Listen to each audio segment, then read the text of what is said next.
being a professional YouTuber day 3, sometimes things don't go as planned. So we had some technical difficulties today. I wrote up what I thought was really awesome stuff for the Dr. Hallowell podcast today. I just got off the phone with him, but we were having some technical difficulties. We tried to print out the notes for the episode, and that didn't go well. The printer, the first time, decided to print the same page over and over and over again, and then the second time we tried to print, it printed blank pages.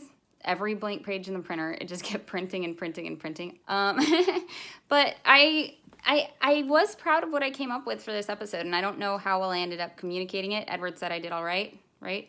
Yes, you did. Hello, the daily vlog. Like, do you want to elaborate? Like, oh yeah, no. Everything was generally pretty good. Like I was working on other stuff as we were doing, but everything seemed fine. There was some character stuff that I was a little like I wanted to take 2 on that, but that's the. I had a conversation with my brain during the thing, but I was like so nervous and like so not wanting to waste Dr. Hallowell's time that like I just kind of rushed through it. It was like hello, hi, how are you? I'm great, and it's like okay, are we? Is this a dialogue or is this like a schizophrenic break? I couldn't tell. Something like that.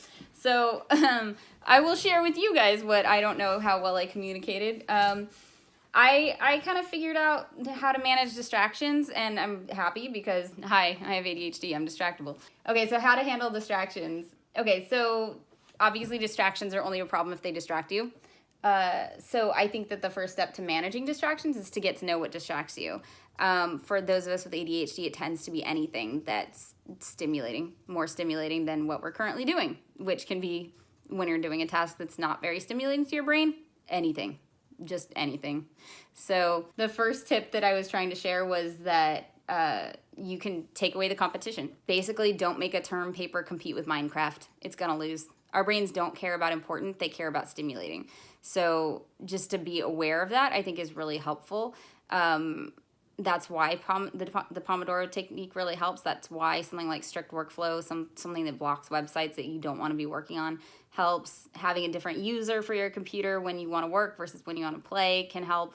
Having specific rules about the times and places that you do things. Like if you let everything that's possibly distracting into the place where you're trying to work, it's going to distract you naturally. And then the other tip I had was to make the important thing more competitive. And there are different ways to do that. Again, if you know what the ADHD brain tends to find stimulating, it's anything that produces dopamine, really. Anything that's interesting, that's challenging, that's new, that's urgent is going to be more stimulating naturally. So if you have a term paper that you're working on, a really good idea is to set yourself mini challenges. Okay, I have to type 300 words in 5 minutes. Is that possible? Probably not, but I guarantee you your brain will get engaged. Also, be gentle with yourself.